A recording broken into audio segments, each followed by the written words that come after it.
Alors, plongeons tout de suite dans notre décryptage du jour. Imaginons un instant qu'on se trouve sur un véritable plateau de tournage. Le silence se fait, les lumières s'allument, moteur, action. En fait, raconter une histoire, que ce soit un roman ou un scénario, ça demande une maîtrise absolue de ces outils. Et d'après les documents de référence en grammaire qu'on analyse aujourd'hui, ces outils, ce ne sont pas des caméras.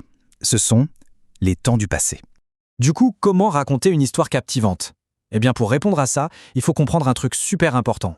Pour qu'un récit en français tienne la route, il y a 3 temps du passé qui doivent bosser ensemble.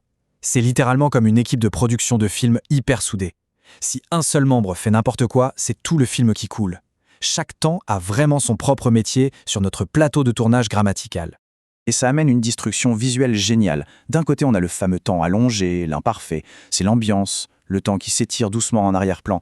Et de l'autre côté, en opposition totale, bam, on a le temps soudain, le passé simple. C'est l'événement ponctuel qui donne un grand coup d'accélérateur à l'intrigue. Bref, ce contraste, c'est le moteur absolu d'une histoire qui bouge.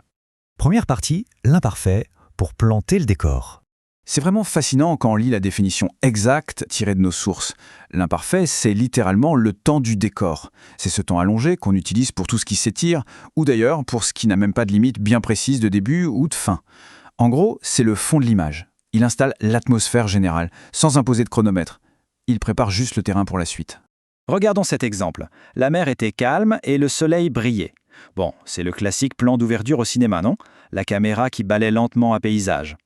L'imparfait permet de peindre cette scène de départ, de nous immerger direct dans l'ambiance, sans qu'on se demande à quelle heure exacte le soleil a commencé ou fini de briller. Mais attention, l'imparfait fait aussi autre chose. Chaque matin, il prenait son café à 8 heures. Ici, on parle de répétition d'habitude. Si on ramène ça au montage vidéo, c'est la séquence récurrente. Une succession très rapide de plans similaires pour faire comprendre le quotidien d'un personnage en 5 secondes chrono. Et voici un autre point crucial pour bien comprendre. Je dormais profondément quand le téléphone a sonné. L'imparfait ici, c'est l'action de second plan. Je dormais profondément, mais en place une action qui est déjà en train de se dérouler. C'est un bruit de fond hyper calme, une toile de fond qui ne demande qu'à être brisée par un événement complètement inattendu. Ce qui nous amène directement au deuxième acte, le passé simple, l'action. Si l'imparfait était là pour planter tranquillement le décor, le passé simple, c'est le moment précis où le réalisateur crie « action ». Nos documents d'analyse le définissent comme un temps soudain, ponctuel. C'est vraiment l'outil indispensable pour marquer des événements hyper précis, bien délimités, qui vont venir bousculer la situation et faire avancer l'histoire pour de bon.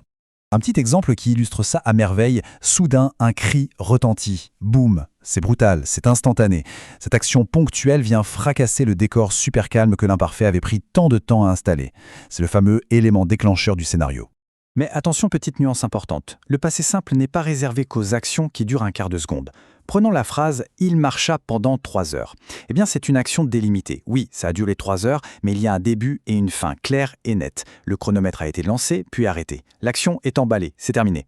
Et quand il faut donner un vrai rythme à l'intrigue, le passé simple est imbattable. Il se leva, prit son manteau et sortit. Une super succession d'actions, c'est comme une séquence de plans très courts, très cut, qui font avancer le personnage de manière ultra déterminée vers la prochaine scène. Troisième partie, le plus que parfait, le fameux flashback. C'est génial car le matériel de référence utilise exactement ce terme cinématographique. C'est le flashback. Le plus que parfait, c'est le passé de l'antériorité. En fait, ça permet d'installer une hiérarchie dans le temps. En gros, ça ramène dans la scène actuelle un élément de contexte hyper vital qui s'est déroulé bien avant les autres actions passées. Cette citation rend le truc limpide. Elle a perdu la montre que son père lui avait offerte. L'action de perdre la montre est déjà au passé, on est d'accord. Mais pour comprendre pourquoi cette perte est dramatique, le récit fait un saut encore plus loin en arrière, au moment précis où la montre avait été offerte. C'est le flashback parfait pour donner de l'épaisseur à l'intrigue. Quatrième étape, le montage. Travailler en équipe. Alors voilà, on arrive à la synthèse parfaite de nos sources sous forme de tableau. C'est littéralement l'anti-sèche du monteur vidéo. On a l'imparfait qui s'occupe de l'arrière-plan avec ses actions sans vraie limite. Le passé simple qui gère le premier plan et les événements clés avec des actions super bien délimitées. Et enfin, le plus que parfait qui orchestre les retours en arrière pour expliquer les causes passées. Cette répartition stricte des rôles, c'est le secret absolu d'une histoire qui fonctionne.